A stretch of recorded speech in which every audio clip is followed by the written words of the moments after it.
ಸಮಯ ರಾತ್ರಿ 9 ಗಂಟೆ. ಇನ್ನು ಸ್ವಲ್ಪ ಹೊತ್ತಿನಲ್ಲಿ ನಡೆಯಲಿರೋ ಮದುವೆಗೆ ರಾಜರ ಕೋಟೆಯಂತೆ ಅದ್ಧೂರಿಯಾಗಿ ವೈಭವದಿಂದ ಸಿಂಗಾರಗೊಂಡಿದೆ ಆ ಅರಮನೆ. ದುಬಾರಿ ಕಾರುಗಳಲ್ಲಿ ಮಂತ್ರಿಗಳು, ಸಿನಿಮಾ ಹೀರೋಗಳು ಮತ್ತು ಹೀರೋಯಿನ್ಗಳು ಮದುವೆಗೆ ಬರ್ತಿದ್ದಾರೆ. ಎಂಥ ದೊಡ್ಡ ಸೆಲೆಬ್ರಿಟಿಗಳೇ ಆದರೂ ಅರಮನೆಯ ಒಳಗೆ ಹೋಗುವಾಗ ಸೆಕ್ಯುರಿಟಿ ಚೆಕ್ಕಿಂಗ್ ಮಾತ್ರ ತಪ್ತಾ ಇಲ್ಲ. ಯಾಕಂದರೆ ಹೈದರಾಬಾದ್ನಲ್ಲಿರೋ ಆ ಅರಮನೆ ದೇಶದ ಟಾಪ್ ಕಂಪ್ನಿಗಳಲ್ಲಿ ಒಂದೆಂದು ಹೆಸರಾದ AVR ಗ್ರೂಪ್ ಒಡೆಯ ಅಧಿರಾಜ್ ವರ್ಮನದು. ಅಧಿರಾಜ್ ವರ್ಮ ಅಂದರೆ ಲಕ್ಷ ಕೋಟಿ ರೂಪಾಯಿ ಆಸ್ತಿಗೆ ವಾರಸುದಾರ. ಅಷ್ಟೇ ಅಲ್ಲ, ಅವನಿಗೆ ಅಹಂಕಾರ ಮತ್ತು ಅಧಿಕಾರದ ಮದ ಕೂಡ ತುಂಬಾ ಹೆಚ್ಚು. ಎಲ್ಲಕ್ಕಿಂತ ಹೆಚ್ಚಾಗಿ ಅಧಿರಾಜ್ ಒಬ್ಬ ಹಠಮಾರಿ. ಅವನ ಮಾತಿಗೆ ಎದುರು ಹೇಳಿದವನ ಬಾಯಲ್ಲಿ ನಾಲಿಗೆ ಇರೋದಿಲ್ಲ. ಅವನನ್ನು ಎದುರಿಸಿದವನ ಗಂಟಲಲ್ಲಿ ಪ್ರಾಣ ಉಳಿಯೋದಿಲ್ಲ. ಅದಕ್ಕೆ ಸಾಮಾನ್ಯ ಜನ ಮಾತ್ರ ಅಲ್ಲ, ರಾಜಕಾರಣಿಗಳು, ಸೆಲೆಬ್ರಿಟಿಗಳು ಕೂಡ ಅಧಿರಾಜ್ ವರ್ಮನ ಹೆಸರೆತ್ತಿದ್ರೆ ಸಾಕು, ಅಬ್ಬಾ ಡೆವಿಲ್ ಹಿಟ್ಲರ್ ಅಂತ ನಡುಗಿ ಹೋಗ್ಬಿಡ್ತಾರೆ. ಆದರೆ ಅಧಿರಾಜ್ ವರ್ಮನ ತಮ್ಮ ವಿಕ್ರಮ್ ವರ್ಮ ಮಾತ್ರ ಅಣ್ಣನಿಗೆ ತದ್ವಿರುದ್ಧ. ತುಂಬ ಹ್ಯಾಂಡ್ಸಮ್ ಆಗಿ ಅಚ್ಚ ಕನ್ನಡ ಸಿನಿಮಾದ ಹೀರೋನಂತಿದ್ದಾನೆ. ಈ ನಡೀತಾ ಇರೋದು ಕೂಡ ಅವನ ಮದುವೆಯೇ. ಈಗ ಪ್ರಸಿದ್ಧ diamond business man Mahadev Gupta ಅವರ ಮಗಳು ಮೈಥಿಲಿ ಗುಪ್ತಾ ಮತ್ತು ಅಧಿರಾಜ್ ವರ್ಮನ ತಮ್ಮ ವಿಕ್ರಮ್ ವರ್ಮನ ಮದುವೆ ಎನ್ನುತ್ತಿದ್ದಂತೆ ನ್ಯಾಷನಲ್ ಮೀಡಿಯಾದಲ್ಲೂ ಕೂಡ ಅದೊಂದು ದೊಡ್ಡ ಸುದ್ದಿಯಾಗಿ ಹೋಗಿದೆ. ಆದರೆ ವಿಚಿತ್ರ ಏನಂದರೆ, ಅಣ್ಣ ಅಧಿರಾಜ್ ಮದುವೆ ಮಾಡಿಕೊಡದೆ ತಮ್ಮನಿಗೆ ಯಾಕೆ ಮದುವೆ ಮಾಡ್ತಿದ್ದಾರೆ ಅಂತ ಕೇಳೋ ಧೈರ್ಯ ಮಾತ್ರ ಅಲ್ಲಿರೋ ಯಾರೊಬ್ಬರಿಗೂ ಇರಲಿಲ್ಲ. ಇನ್ನು ವಿಷಯಕ್ಕೆ ಬಂದರೆ, ಒಂದು ಕಡೆ ಅರಮನೆಯಲ್ಲಿ ಮದುವೆ ಸಂಭ್ರಮ ಜೋರಾಗಿ ನಡೀತಿದ್ರೆ, ಇನ್ನೊಂದು ಕಡೆ ಅರಮನೆಯ ಹಿಂಭಾಗದಲ್ಲಿ ಗಿಡಗಂಟೆಗಳು ದಟ್ಟವಾಗಿರೋ ಜಾಗಕ್ಕೆ ಇಬ್ಬರು ವ್ಯಕ್ತಿಗಳು ಮುಖಕ್ಕೆ ಮುಸುಕು ಹಾಕೊಂಡು ಬಂದರು. ಆ ಇಬ್ಬರಲ್ಲಿ ಒಬ್ಬಳಾದ 20 ವರ್ಷದ ಹುಡುಗಿ ಪಕ್ಕದಲ್ಲಿದ್ದ ಫ್ರೆಂಡ್ ಹತ್ರ ಈ ಗೋಡೆ ಜಿಗಿದ್ರೆ ಒಳಗೆ ಹೋಗಬಹುದು ಅಂತ ಸ್ವಲ್ಪ ನಂಬಿಕೆಯಿಂದ, ಸ್ವಲ್ಪ ಭಯದಿಂದ ಮತ್ತು ಗಾಬರಿಯಿಂದ ಹೇಳಿದ್ಲು ಆಕೆ. ಏನೋ ಮಾಡಬೇಕೆಂಬ ಛಲ ಅವಳ ಕಣ್ಣುಗಳಲ್ಲಿ ಸ್ಪಷ್ಟವಾಗಿ ಕಾಣಿಸ್ತಿತ್ತು. ಆದರೆ ಪಕ್ಕದಲ್ಲಿದ್ದ ಹುಡುಗಿ ಕಾವ್ಯ ಮಾತ್ರ ತುಂಬ ಭಯದಿಂದ, ಆರಾಧ್ಯ ಪ್ಲೀಸ್ ನನ್ನ ಮಾತು ಕೇಳು, ಸಿಕ್ಬಿದ್ರೆ ಪ್ರಾಣನೇ ಹೋಗ್ಬಿಡುತ್ತೆ ಕಣೆ. ಅಧಿರಾಜ್ ವರ್ಮನ ಅರಮನೆ ಒಳಗೆ ಕಳ್ಳತನದಿಂದ ಹೋಗೋದು ಮತ್ತು ಹುಲಿ ಬಾಯಿಗೆ ತಲೆ ಕೊಡೋದು ಎರಡೂ ಒಂದೇ ಕಣೆ ಅಂತ ಸಮಾಧಾನ ಪಡಿಸೋದಕ್ಕೆ ಪ್ರಯತ್ನಿಸಿದ್ಲು ತನ್ನ ಗೆಳತಿಯನ್ನು. ಆ ಮಾತಿಗೆ ಆರಾಧ್ಯ ಅವಳ ಕಡೆ ಕೋಪದಿಂದ ನೋಡ್ತಾ, ವಿಕ್ರಮ್ ವರ್ಮನನ್ನು ನಾನು ಎಷ್ಟು ಪ್ರೀತಿಸ್ತಿದ್ದೀನಿ ಅಂತ ನಿನಗೆ ಗೊತ್ತು. ಅವನಿಗೆ ಬೇರೆಯವ್ರ ಜೊತೆ ಮದುವೆ ಆದರೆ ನಾನು ಬದುಕಿದ್ದು ಸತ್ತ ಹೆಣಕ್ಕೆ ಸಮಾನ. ಹಾಗಾಗಿ ಯಾರೋ ಬಂದು ಕೊಲ್ತಾರೆ ಎಂಬ ಭಯ ನನಗಿಲ್ಲ. ಫ್ರೆಂಡಾಗಿ ನೀನು ನನಗೆ ಈ ಗೋಡೆ ಏರೋವರೆಗೂ ಸಹಾಯ ಮಾಡು, ಅಷ್ಟೇ ಸಾಕು ಅಂತ ಸಿಟ್ಟಿನಿಂದ ಹೇಳಿದ್ಲು ಆರಾಧ್ಯ. ಅದಲ್ಲ ಆರಾಧ್ಯ, ವಿಕ್ರಮ್ನನ್ನು ನೀನು ಪ್ರೀತಿಸ್ತಿದ್ಯಾ, ಆದರೆ ಅವನು ನಿನ್ನನ್ನು ಪ್ರೀತಿಸ್ತಿಲ್ಲ ತಾನೇ? ಒನ್ ಸೈಡ್ ಲವ್ ಯಾವಾಗಲೂ ವರ್ಕೌಟ್ ಆಗಲ್ಲ ಗೊತ್ತಲ್ವಾ? ಅವನು ಕೋಟೆಯ ಯುವರಾಜ ಕಣೆ, ನೀನು ಸ್ಟೂಡೆಂಟ್. ನಿಜಕ್ಕೂ ಅವನು ನಿನ್ನನ್ನು ಯಾಕೆ ಮದುವೆ ಮಾಡ್ಕೊಳ್ತಾನೆ ಹೇಳು ಅಂತ ಆರಾಧ್ಯಳನ್ನು ಕಾವ್ಯ ಪ್ರಶ್ನೆ ಮಾಡಿದ್ಲು. ಈ ಸಲ ಆರಾಧ್ಯಗೆ ಇನ್ನೂ ಹೆಚ್ಚಾಗಿ ಕಿರಿಕಿರಿ ಅಂತ ಅನ್ನಿಸ್ತು. ನಿಜಕ್ಕೂ ವಿಕ್ರಮ್ ನನ್ನನ್ನು ಪ್ರೀತಿಸ್ತಿಲ್ಲ ಅಂತ ನೀನು ಯಾಕೆ ಅಂದ್ಕೊಂಡಿದ್ಯಾ? ಅವನು ಕೂಡ ನನ್ನ ಪ್ರೀತಿಸ್ತಿದ್ದಾನೆ ಅಂತ ನನ್ನ ಮನಸ್ಸು ನನಗೆ ಹೇಳ್ತಾನೇ ಇದೆ. ನನಗಾದಂತೆಯೇ ಅವನಿಗೂ ಹೇಳೋದಕ್ಕೆ ಸಾಧ್ಯವಾಗಿಲ್ಲದಿರಬಹುದು. ಅಷ್ಟರಲ್ಲೇ ಆ ಮನೆಯ ಡೆವಿಲ್ ಬಲವಂತವಾಗಿ ಅವನಿಗೆ ಮದುವೆ ನಿಶ್ಚಯ ಮಾಡಿರಬಹುದು. ನಾನು ಒಂದು ಬಾರಿ ವಿಕ್ಕಿಗೆ ಕಾಣಿಸ್ಕೊಂಡ್ರೆ ಸಾಕು, ನನ್ನನ್ನು ಅವನು ಬಿಟ್ಕೊಡೋದಿಲ್ಲ ಅಂತ ತುಂಬ ಖಂಡಿತವಾಗಿ ಕಾನ್ಫಿಡೆನ್ಸ್ನಿಂದ ಹೇಳಿದ್ಲು ಆರಾಧ್ಯ. ಅವಳ ನಂಬಿಕೆಯನ್ನು ನೋಡಿದ ಮೇಲೆ ಕಾವ್ಯ ಸ್ವಲ್ಪ ನಿರಾಳವಾಗಿ ಅವಳ ಹೆಗಲ ಮೇಲೆ ಕೈ ಹಾಕಿ, ಚಿಕ್ಕಂದಿನಿಂದ ನಾವು ಒಟ್ಟಿಗೆ ಬೆಳೆದಿದ್ದೀವಿ, ನಿನಗಾಗಿ ನಾನು ಸಾವಿಗೂ ಹೆದರೋದಿಲ್ಲ ಅನ್ನುತ್ತಾ ತನ್ನ ಬ್ಯಾಗ್ನಲ್ಲಿದ್ದ ಎಲೆಕ್ಟ್ರಿಕ್ ಏಣಿಯನ್ನು ಹೊರಗಡೆ ತೆಗೆದ್ಲು. ಮಡಚಿದ್ರೆ ಸಣ್ಣ ಬ್ಯಾಗ್ನಲ್ಲಿ ಹಿಡಿಸುವಂಥ ಏಣಿ ಅದು. ಅದನ್ನು ನೋಡಿ ಆರಾಧ್ಯ ಖುಷಿಯಿಂದ ಕಾವ್ಯಳನ್ನು ಗಟ್ಟಿಯಾಗಿ ಅಪ್ಕೊಂಡು, ಮುಹೂರ್ತದ ಸಮಯ ಆಗ್ತಿದೆ, ಹೋಗೋಣವಾ ಅಂತ ತುಂಬ ಕುತೂಹಲದಿಂದ ಕೇಳಿದ್ಲು. ಆರಾಧ್ಯ ಗಬಗಬನೆ ಏಣಿಯಿಂದ ಗೋಡೆ ಏರಿ ಜಿಗಿಯೋದಕ್ಕೆ ಪ್ರಯತ್ನಿಸಿದ್ಲು. ಅತಿ ಕಷ್ಟದ ಮೇಲೆ ಗೋಡೆಯ ಹಂಚನ್ನು ಹಿಡಿದು ಮೇಲೆ ಏರಿದ್ಲು. ನೋಡುವಷ್ಟರಲ್ಲಿ ಒಳಗೆ ಸೆಕ್ಯೂರಿಟಿ ಅಲ್ಲಿಯೇ ಅಡ್ಡಾಡ್ತಿದ್ದ. ತಕ್ಷಣ ಅಲ್ಲಾಡದೆ ಗೋಡೆ ಮೇಲೆ ಅಂಟ್ಕೊಂಡಂತೆ ಮಲ್ಕೊಂಡ್ಳು.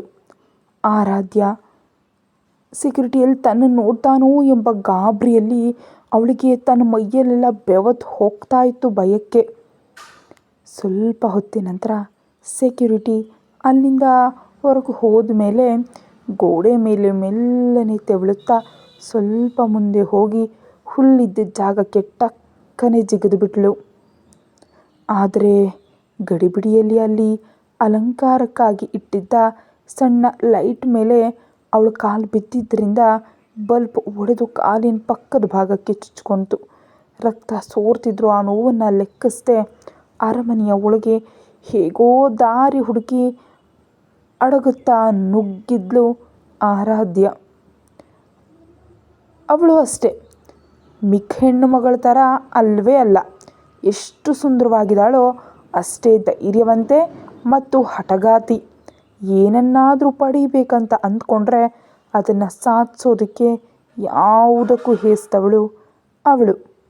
ಹೇಗೋ ಹರಸಾಹಸ ಪಟ್ಟು ಕೊನೆಗೆ ನಮ್ಮ ಆರಾಧ್ಯ ಒಳಗೆ ಹೋಗುವಷ್ಟರಲ್ಲಿ ಅರಮನೆಯ ಕೆಳಭಾಗದಲ್ಲಿರೋ ಓಪನ್ ಹಾಲ್ನಲ್ಲಿ ಭಾರೀ ಸಂಭ್ರಮವಿತ್ತು. ದೊಡ್ಡ ಶ್ರೀಮಂತ ಕುಟುಂಬಗಳ ಮದುವೆಯಲ್ಲಿ ಈ ನಡುವೆ ಟಾಪ್ ಹೀರೋಯಿನ್ಗಳ ಡ್ಯಾನ್ಸ್ ಪ್ರೋಗ್ರಾಮ್ ಕಾಮನ್ ಆಗಿಬಿಟ್ಟಿದೆ. ಹಾಗೆ ಈ ಮದುವೆಯಲ್ಲೂ ಕೂಡ ಒಬ್ಬಳು ಹೀರೋಯಿನ್ ಅತಿಥಿಗಳಿಗಾಗಿ ಐಟಮ್ ಸಾಂಗ್ಗೆ ಸೊಂಟವನ್ನು ಬಳಕಿಸ್ತಾ ಡ್ಯಾನ್ಸನ್ನು ಮಾಡ್ತಾ ಇದ್ಲು. ಬಹಳ ಮಿನುಗುವ ಮತ್ತು ಕುಳ್ಳಗಿನ ಉಡುಪು ಧರಿಸಿ ಅವಳು ಸ್ಟೇಜ್ ಮೇಲೆ ಡ್ಯಾನ್ಸ್ ಮಾಡ್ತಾ ಇದ್ದರೆ ಹುಡುಗರು ಮತ್ತು ಅಂಕಲ್ಗಳು ಸಖತ್ ಖುಷಿಯಿಂದ ಕುಣಿತಿದ್ರು. ಅಷ್ಟೇ ಅಲ್ಲ, ಹುಡುಗಿಯರು ಮತ್ತು ಆಂಟಿಯರು ಸ್ವಲ್ಪ ನಾಚಿಕೆ ಪಡಿತಾ ನಿಂತಲ್ಲೇ ಹೆಜ್ಜೆ ಹಾಕ್ತಿದ್ರು. ಎಲ್ಲರೂ ಆ ಮೋಜಿನಲ್ಲಿದ್ದಾಗ ಆರಾಧ್ಯ ಮೆಲ್ಲನೆ ಮದುಮಗಳು ಮೈಥಿಲಿಯ ರೂಮ್ಗೆ ಹೋದ್ಲು. ಅಷ್ಟರಲ್ಲೇ ಅವಳು ಸುಂದರವಾಗಿ ರೆಡಿಯಾಗಿ ಕನ್ನಡಿಯ ಮುಂದೆ ಕೂತಿದ್ಲು. ಅಷ್ಟು ದೊಡ್ಡ ಮನೆಗೆ ಸೊಸೆಯಾಗಲಿರುವ ಸಂಭ್ರಮ ಅವಳ ಮುಖದಲ್ಲಿ ಎದ್ದು ಕಾಣುತ್ತಿತ್ತು. ಅವಳನ್ನು ಹಾಗೆ ನೋಡಿದ ಆರಾಧ್ಯಗೆ ಮೈಯೆಲ್ಲ ಉರಿದು ಹೋಯಿತು. ಒಂದು ಸೆಕೆಂಡ್ನಲ್ಲಿ ಬಾಗಿಲಿಗೆ ಗೇಟ್ ಹಾಕಿ ಪಕ್ಕದಲ್ಲೇ ಇದ್ದ ಹಿತ್ತಾಳೆ ಹೂಕುಂಡದಿಂದ ತಲೆ ಮೇಲೆ ಜೋರಾಗಿ ಒಂದು ಪೆಟ್ಟು ಕೊಟ್ಳು. ಆ ಪೆಟ್ಟಿಗೆ ಪ್ರಜ್ಞೆ ತಪ್ಪಿ ಕೆಳಗೆ ಬಿದ್ಲು ಮೈಥಿಲಿ. ತಕ್ಷಣ ಅವಳನ್ನು ಒಂದು ವಾರ್ಡ್ರೋಬ್ನಲ್ಲಿ ಅಡಗಿಸಿಟ್ಟು ಮದುಮಗಳ ಬಟ್ಟೆಯನ್ನು ಆರಾಧ್ಯ ಧರಿಸ್ಕೊಂಡ್ಳು. ಇನ್ನು ಸ್ವಲ್ಪ ಹೊತ್ತಿಗೆ ಮೈಥಿಲಿ ಅಮ್ಮ ರೂಮ್ ಒಳಗೆ ಬಂದು ಮೈಥಿಲಿಯನ್ನು ನೋಡ್ತಾ, ನಿಜಕ್ಕೂ ಆ ಹೀರೋಯಿನ್ ಎಷ್ಟು ಚೆನ್ನಾಗಿ ಡ್ಯಾನ್ಸ್ ಮಾಡ್ತಿದ್ದಾಳೆ ಗೊತ್ತಾ, ಬಾ ಅಂದರೆ ಬರದೆ ಇಲ್ಲೇ ನಾಚಿಕೆ ಪಡ್ಕೊಂಡು ಕೂತಿದ್ಯಾ ನೀನು ಅನ್ನುತ್ತಾ ಮೈಥಿಲಿಯ ತಾಯಿ ಫ್ರೆಂಡ್ಸ್ ಜೊತೆ ಆ ರೂಮ್ಗೆ ನಗ್ತಾ ಬಂದ್ಲು. ಅಷ್ಟರಲ್ಲೇ ಆರಾಧ್ಯ ಮುಖಕ್ಕೆ ಮುಸುಕು ಹಾಕೊಂಡು ಕೂತಿದ್ಲು. ತಾಯಿ ಮದುವೆಗೆ ಮುನ್ನ ಮಗಳನ್ನು ಮತ್ತೊಮ್ಮೆ ನೋಡೋಣ ಅಂತ ಮುಸುಕನ್ನು ಮೇಲೆ ಎತ್ತೋದಕ್ಕೆ ಹೋದ್ಲು. ಆದರೆ ಆರಾಧ್ಯ ಬೇಡ ಎಂಬಂತೆ ಅದನ್ನು ಗಟ್ಟಿಯಾಗಿಟ್ಕೊಂಡ್ಳು. ಅಷ್ಟರಲ್ಲಿ ಮೈಥಿಲಿ ಅಜ್ಜಿ, ಅಬ್ಬಾ ಬಿಟ್ಬಿಡೆ, ನಾಚಿಕೆ ಪಡ್ತಿದ್ದಾಳನ್ಸುತ್ತೆ ನಮ್ಮ ಹುಡುಗಿ, ಮದುವೆ ಅಂದರೆ ಯಾರಿಗೆ ತಾನೇ ಟೆನ್ಷನ್ ಇರಲ್ಲ ಹೇಳು, ಅದರಲ್ಲೂ ನಮ್ಮ ಹುಡುಗಿ ಮದುವೆ ಆಗ್ತಾ ಇರೋದು ಸಾಮಾನ್ಯ ವ್ಯಕ್ತಿಯನ್ನ ಅಂತ ಇನ್ನೇನೋ ಹೇಳೋದಕ್ಕೆ ಹೋಗಿ ಮತ್ತೆ ಸುಮ್ಮನಾದ್ಲು. ನಂತರ ಎಲ್ಲರೂ ಮಂಟಪಕ್ಕೆ ತಲುಪಿದ್ರು. ಪಲ್ಲಕ್ಕಿಯಿಂದ ಇಳಿದು ಮಂಟಪ ಹತ್ತಿದ್ಲು ಆರಾಧ್ಯ. ಹಾಲಿನ ನೊರೆಯಂಥ ಚರ್ಮದ ಬಣ್ಣದ ಆರಾಧ್ಯ ಮದುಮಗಳ ಉಡುಪಿನಲ್ಲಿ ನಿಜಕ್ಕೂ ದೇವತೆಯಂತೆ ಇದ್ಲು. ಕೆಲವು ನಿಮಿಷಗಳ ಮೊದಲು ಅವಳಲ್ಲಿ ಹಠ ಮತ್ತು ಧೈರ್ಯ ಕಂಡಿತ್ತು. ಆದರೆ ಈಗ ಅವಳಲ್ಲಿ ನಾಚಿಕೆಯಿಂದ ಕೂಗ್ತಿರೋ ಹೆಣ್ಣುತನ ಕಾಣಿಸ್ತಿತ್ತು. ಬ್ರಹ್ಮದೇವನೇ ಸ್ಪೆಷಲ್ ಇಂಟ್ರೆಸ್ಟ್ ತಗೊಂಡು ಕೆತ್ತಿದಂತಿರೋ ಅವಳ ಆ ಅಂದವನ್ನು ನೋಡಿದ್ರೆ ಎಂಥ ಗಂಡಸಿನ ಮನಸ್ಸಾದರೂ ಕರಗಲೇಬೇಕು. ಇನ್ನೊಂದು ಕಡೆ ಆರಾಧ್ಯಾಗೆ ಮಾತ್ರ ಮನಸ್ಸಿನಲ್ಲಿ ಸಖತ್ ಟೆನ್ಷನ್ ಇತ್ತು. ವಿಕ್ರಮ್ ನನ್ನನ್ನು ನೋಡಿದ್ರೆ ಬೇಡ ಅನ್ನೋದಿಲ್ಲ, ಆದರೆ ಯಾವುದಾದ್ರೂ ಕಾರಣದಿಂದ ಈ ಮದುವೆ ಬೇಡ ಅಂದರೆ ಆಗ ನಾನೇನು ಮಾಡೋದು ಅಂತ ಯೋಚಿಸ್ಲೇ ನಾಚಿಕೆಯಿಂದ ತಲೆ ತಗ್ಗಿಸಿ ಸ್ಟೇಜ್ ಮೇಲೆ ಮದುಮಗನ ಪಕ್ಕದಲ್ಲಿ ನಿಂತಳು ಆರಾಧ್ಯ. ಇತ್ತ ಆರಾಧ್ಯ ಹಿಂದೆ ಬಂದಿದ್ದ ಅವಳ ಫ್ರೆಂಡ್ ಕಾವ್ಯ ಮದುವೆ ನೋಡಲು ಪಕ್ಕದಲ್ಲಿದ್ದ ಬಾಗಿಲಿನ ಹಿಂದೆ ನಿಂತಿದ್ಲು. ಆದರೆ ಸ್ಟೇಜ್ ಮೇಲೆ ಕೂತಿರೋ ಮದುಮಗನನ್ನು ನೋಡಿದ ಕೂಡಲೇ ಶಾಕ್ನಿಂದ ಅವಳಿಗೆ ತಲೆ ಸುತ್ತು ಬಂದಂತಾಯಿತು. ಕೈ ಕಾಲುಗಳು ನಡುಗೋದಕ್ಕೆ ಶುರುವಾದವು. ಮದುಮಗನ ಪಕ್ಕದಲ್ಲಿದ್ದ ಆರಾಧ್ಯ ಮೆಲ್ಲನೆ ತಲೆ ಎತ್ತಿದ್ಲು. ಮರುಕ್ಷಣವೇ ಅವಳಿಗೂ ಶಾಕ್ನಿಂದ ಗುಂಡಿಗೆ ಒಡೆದು ಹೋದಂತಾಯಿತು. ಯಾಕಂದರೆ ಎದುರಿಗೆ ಅತಿಥಿಗಳು ಕುಳಿತಿರೋ ಮೊದಲ ಸಾಲಿನಲ್ಲಿ ಬಿಳಿ ಕೋಟು ಧರಿಸಿ ವಿಕ್ರಮ್ ವರ್ಮ ನಗ್ತಾ ಕೂತಿದ್ದಾನೆ. ಅವನನ್ನು ಅಲ್ಲಿ ನೋಡಿದ ಆರಾಧ್ಯ, ವಿಕ್ರಮ್ ಅಲ್ಲಿ ಕೂತಿದ್ದಾನೆ ಏನು? ಹಾಗಿದ್ರೆ ನನ್ನ ಪಕ್ಕದಲ್ಲಿರೋ ಮದುಮಗ ಯಾರು ಅಂದ್ಕೊಂಡು ಟಕ್ಕನೆ ಪಕ್ಕಕ್ಕೆ ತಿರುಗಿ ನೋಡಿದ್ಲು ಆರಾಧ್ಯ. ಅಲ್ಲಿ ಕೂತಿರೋದು ಬೇರೆ ಯಾರೂ ಅಲ್ಲ, ಕ್ರೌರ್ಯಕ್ಕೆ ಬ್ರ್ಯಾಂಡ್ ಅಂಬಾಸಿಡರ್ ಆಗಿರುವ ವಿಲನ್ ಅಧಿರಾಜ್ ವರ್ಮ. ಅವನನ್ನು ನೋಡಿದ ಕೂಡಲೇ ಆರಾಧ್ಯ ಶಾಕ್ ಆದ್ಲು. ಮುಂದಿನ ನಿಮಿಷವೇ ಏನಾಯಿತು, ಮೈಂಡ್ ಬ್ಲಾಕ್ ಆಯಿತಾ ಅಂತ ಅಧಿರಾಜ್ ವರ್ಮನ ಗಂಭೀರ ಧ್ವನಿ ಕೇಳಿಸ್ತು. ಅವನನ್ನು ಎಂದೂ ನೋಡಿಲ್ದಿದ್ರೂ ಅವನ ಬಗ್ಗೆ ಹಲವಾರು ಬಾರಿ ಕೇಳಿದ್ದ ಆರಾಧ್ಯ ಗಾಬರಿಯಿಂದ ತಡಬಡಾಯಿಸ್ತಾ ನೀವಿಲ್ಲಿ ಹಾಕಿದ್ದೀರಾ ಅಂತ ವಿಕ್ರಮ್ ವರ್ಮ ಮದುವೆ ಅಲ್ವಾ ಇವತ್ತು ಅಂತ ಗೊಂದಲದಿಂದ ಕೇಳಿದ್ಲು. ಅದಕ್ಕೆ ಆ ಡೆವಿಲ್ ಏನೂ ಉತ್ತರ ಕೊಡದೆ ಕಪಟ ನಗುವನ್ನು ನಕ್ಕದ. ಬ್ಲೂ ಕಲರ್ ಸೂಟ್ನಲ್ಲಿ 6 ಅಡಿ ಎತ್ತರ, 6 ಪ್ಯಾಕ್ ಬಾಡಿಯೊಂದಿಗೆ ಇರೋ ಅಧಿರಾಜ್ ವರ್ಮನ ಮುಖದಲ್ಲಿ ಕಿರುನಗೆಯಿಲ್ಲ. ವಿಶ್ ಮಾಡೋದಕ್ಕೆ ಹತ್ತಿರ ಬಂದ ಮಂತ್ರಿಗಳು ಕೂಡ ಭಯದಿಂದಲೇ wish you happy married life ಅಂತ ಹೇಳಿ ಹೂಗುಚ್ಛವನ್ನು ಕೈಕೊಟ್ಟು ಬೇಗನೆ ಹೊರಟು ಹೋಗ್ತಿದ್ದಾರೆ ಅವನ ಮೇಲಿನ ಭಯದಿಂದ. ಆರಾಧ್ಯಗೀಗ ಏನು ಮಾಡಬೇಕಂತ ಗೊತ್ತಾಗ್ತಿಲ್ಲ. ಹೆಂಚಿನ ಮೇಲಿಂದ ಬಿದ್ದವಳು ಒಲೆಗೆ ಬಿದ್ದಂತಾಗಿದೆ ಅವಳ ಪರಿಸ್ಥಿತಿ. ಡೆವಿಲ್ ಮೈಥಿಲಿಯನ್ನು ಮದುವೆ ಆಗೋದಕ್ಕೆ ನಿರ್ಧರಿಸಿದ್ನೇನೋ. ವಿಕ್ಕಿಯನ್ನು ಪಕ್ಕಕ್ಕೆ ಸರಿಸಿ ತಾನು ಮದುವೆ ಮಂಟಪ ಹತ್ತಿದ್ದಾನೆ. ಆ ವಿಷಯ ತಿಳಿಯದೆ ನಾನೇ ಇಲ್ಲಿಗೆ ಬಂದು ಸಿಕ್ಕಾಕೊಂಡಲ್ಲ. ಯಾವುದಾದ್ರೂ ಒಂದು ನೆಪ ಹೇಳಿ ರೂಮ್ಗೆ ಹೋಗಿ ಆ ಮೈಥಿಲಿಯನ್ನು ಇಲ್ಲಿಗೆ ಕರ್ಕೊಬಂದ್ಬಿಟ್ರೆ ನಾನು ತಪ್ಪಿಸ್ಕೊಳ್ಬಹುದು ಅಂತ ಅಂದ್ಕೊಂಡ್ಳು ಆ ಮುಗ್ಧ ಹುಡುಗಿ. ಅಂದ್ಕೊಂಡಂತೆ ಅಧಿರಾಜ್ ಕಡೆ ತಿರುಗಿ, ನನಗೆ ಸ್ವಲ್ಪ ಕಿರಿಕಿರಿ ಅನ್ನಿಸ್ತಿದೆ, ಈಗಲೇ ರೂಮ್ಗೆ ಹೋಗಿ ಬರ್ತೀನಿ ಅಂತ ತಲೆ ತಗ್ಗಿಸಿ ಹೇಳಿದ್ಲು. ಆ ಮಾತಿಗೆ ಅಧಿರಾಜ್ ಟಕ್ಕನೆ ಅವಳ ಕೈಯನ್ನು ಗಟ್ಟಿಯಾಗಿ ತನ್ನ ಕೈಯಿಂದ ಹಿಡ್ಕೊಂಡ.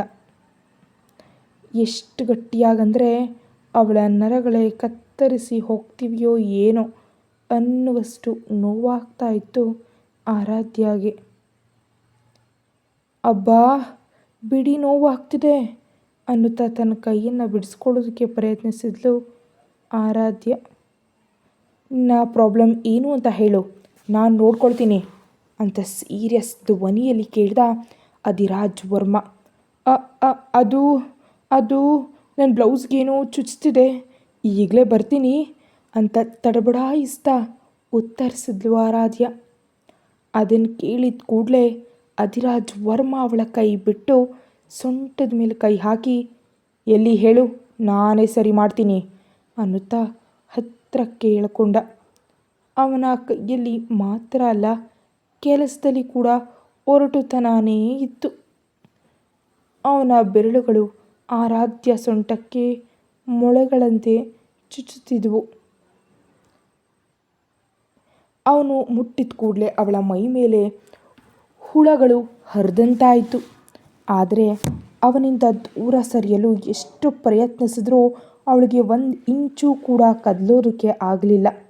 ಯಾವುದಾದ್ರೂ ಆಗಲಿ, ಇವನಿಗೆ ಸತ್ಯ ಹೇಳದಿದ್ದರೆ ಮದುವೆಗೆ ಮೊದಲೇ ಶೋಭಾನ ಮಾಡಿಕೊಳ್ಳೋಷ್ಟು ಆವೇಶದಲ್ಲಿದ್ದಾನೆ ಈ ದುಷ್ಟ ಅಂತ ಮನಸ್ಸಿನಲ್ಲಿ ಅಂದ್ಕೊಂಡು, ಮೆಲ್ಲನೆ, AVR ಅವರೇ, ನಾನು ನಿಮಗೆ ಒಂದು ಸತ್ಯ ಹೇಳಬೇಕು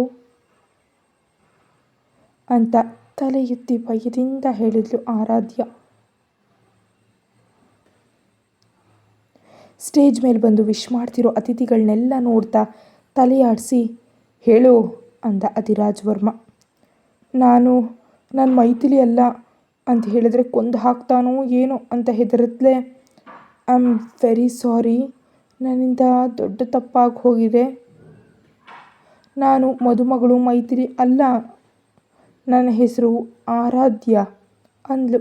ಅದನ್ನು ಕೇಳಿದ ಕೂಡಲೇ ಅಧಿರಾಜ್ ವರ್ಮ ಮೀಸೆ ಅಡಿಯಲ್ಲಿ ನಗ್ತಾ, ನನಗೆ ಮೊದಲೇ ಗೊತ್ತು ಅಂತ ಕಪಟ ನಗುವಿನೊಂದಿಗೆ ಗಂಭೀರವಾದ ಧ್ವನಿಯಲ್ಲಿ ಉತ್ತರಿಸ್ದ. ಈ ಸಲ ಆರಾಧ್ಯ ಉಸಿರು ನಿಂತು ಹೋದಂತಾಯಿತು. ಮುಸುಕಿನ ಒಳಗಿಂದ ಆಶ್ಚರ್ಯದಿಂದ ಅವನ ಕಡೆ ತಲೆ ಎತ್ತಿ ನೋಡಿದ್ಲು. ಏನು, ನಿಮಗೆ ಗೊತ್ತಾ? ನಿಮಗೆ ಗೊತ್ತಿದ್ರೂ ನನ್ನನ್ನು ಯಾಕೆ ಮದುವೆ ಆಗ್ತಿದ್ದೀರಿ? ಪ್ಲೀಸ್ ನನ್ನ ಒಂದು ಬಾರಿ ಬಿಡಿ, ನಾನು ಹೋಗಿ ಅವಳನ್ನ ಕಳಿಸ್ತೀನಿ ಅಂತ ಹುಲಿಗೆ ಸಿಕ್ಕಿದ ಹಸುವಿನಂತೆ ಬೇಡ್ಕೊಂಡ್ಳು ಆರಾಧ್ಯ. ನಿಜಕ್ಕೂ ನೀನೇನು ಅಂದ್ಕೊಂಡಿದ್ದೀಯಾ ನನ್ನ ಬಗ್ಗೆ? ನನ್ನ ಅರಮನೆ ಗೋಡೆ ಜಿಗಿದು ಒಳಗೆ ಬಂದರೆ ನನಗೆ ತಿಳಿಯಲ್ಲ ಅಂತ ಅಂದ್ಕೊಂಡ್ಬಿಟ್ಟಿದ್ಯಾ? ಆದರೂ ನನಗ ಗೋಡೆ ಜಿಗಿದು ಇಷ್ಟು ದೂರ ಬಂದ ನಿನ್ನಂಥ ಧೈರ್ಯವಂತೆಯನ್ನು ನಾನು ಬಿಡೋ ಅಂಥ ಪ್ರಶ್ನೆಯೇ ಇಲ್ಲ ಅಂತ ಖಡಕ್ಕಾಗಿ ಹೇಳ್ದ ಅಧಿರಾಜ್ ವರ್ಮ. ಅವನಿಗೆಲ್ಲವೂ ತಿಳಿದಿರೋ ವಿಷಯ ಕೇಳಿದ ಮೇಲೆ ಆರಾಧ್ಯಗೆ ಮಾತೇ ಬರಲಿಲ್ಲ. AVR ಅವರೇ, ದಯವಿಟ್ಟು ನಾನು ಹೇಳೋದನ್ನು ಕೇಳಿ. ನಾನು ನಿಮಗಾಗಿ ಬರಲಿಲ್ಲ. ನಾನು ಬಂದದ್ದು ನಿಮ್ಮ ತಮ್ಮ ವಿಕ್ರಮ್ ವರ್ಮಗಾಗಿ. ಅವನನ್ನು ಪ್ರೀತಿಸ್ತಿದ್ದೀನಿ ಅಂತ ಅಂದು ಆರಾಧ್ಯ. ನೀನು ಇದುವರೆಗೆ ಯಾರನ್ನು ಪ್ರೀತಿಸ್ದೆ ಅನ್ನೋದು ನನಗೆ ಅನಗತ್ಯ. ಇನ್ನು ಮುಂದೆ ಮಾತ್ರ ನನ್ನನ್ನೇ ಪ್ರೀತಿಸಬೇಕು ಅಂತ ಸೀರಿಯಸ್ ಧ್ವನಿಯಲ್ಲಿ ಹೇಳಿ ಮಂಟಪದ ಒಳಗೆ ಎಳ್ಕೊಂಡು ಹೋಗಿ ಬಲವಂತವಾಗಿ ಪೀಠದ ಮೇಲೆ ಕೂರಿಸ್ತಾ ಅಧಿರಾಜ್ ವರ್ಮ, ನನ್ನ ಪ್ರಾಣ ಹೋದರೂ ಇಂಥವನ ಹೆಂಡತಿಯಾಗಿ ಇರೋದಕ್ಕೆ ಸಾಧ್ಯನೇ ಇಲ್ಲ ಅನ್ನುತ್ತಾ ತಕ್ಷಣ ತನ್ನ ಮುಖದ ಮೇಲಿದ್ದ ಮುಸುಕನ್ನು ತೆಗೆದೇ ಬಿಟ್ಲು ಆರಾಧ್ಯ. ಅವಳನ್ನು ನೋಡಿ ಮದುಮಗಳ ಕುಟುಂಬದವರು ಎಲ್ಲರೂ ಶಾಕ್ ಆದರು. ನಿಜ ತಿಳಿದಿದ್ರೂ ಆರಾಧ್ಯಳನ್ನು ಮದುವೆಯಾಗೋದಕ್ಕೆ ನಮ್ಮ ಡೆವಿಲ್ ಅಧಿರಾಜ್ ಯಾಕೆ ನಿರ್ಧರಿಸಿದ್ದಾನೆ? ಅವನೇನು ಮಾಡಬೇಕಂತಿದ್ದಾನೆ? ಈ ಎಲ್ಲ ಮಾಹಿತಿಯನ್ನು ನೆಕ್ಸ್ಟ್ ಪಾರ್ಟಲ್ಲಿ ನಿಮಗೆ ಸಿಗುತ್ತೆ. ದಯಮಾಡಿ ಇದೇ ರೀತಿ ಈ ಕಥೆಗೂ ಕೂಡ ಪ್ರೋತ್ಸಾಹವನ್ನು ನೀಡಿ. ಹಾಗೆ ದಯಮಾಡಿ ಚಾನಲ್ಗೆ ಎಲ್ಲರೂ ಸಬ್ಸ್ಕ್ರೈಬ್ ಮಾಡಿ. Thank you so much for all your support. ಹಾಗೆ ನೀವು ಎಲ್ಲರಿಗಿಂತ ಮೊದಲು ವಿಡಿಯೋವನ್ನು ನೋಡೋದಕ್ಕೋಸ್ಕರ ಚಾನಲ್ಗೆ ಮೆಂಬರ್ಶಿಪ್ಪನ್ನು ತಗೊಳ್ಳಿ. ಇದರಿಂದಾಗಿ ನಾನು ವಿಡಿಯೋವನ್ನು ಅಪ್ಲೋಡ್ ಮಾಡಿದ ತಕ್ಷಣ ನೀವು ಎಲ್ಲರಿಗಿಂತ ಮೊದಲು ವಿಡಿಯೋವನ್ನು ನೋಡಬಹುದು. Thank you.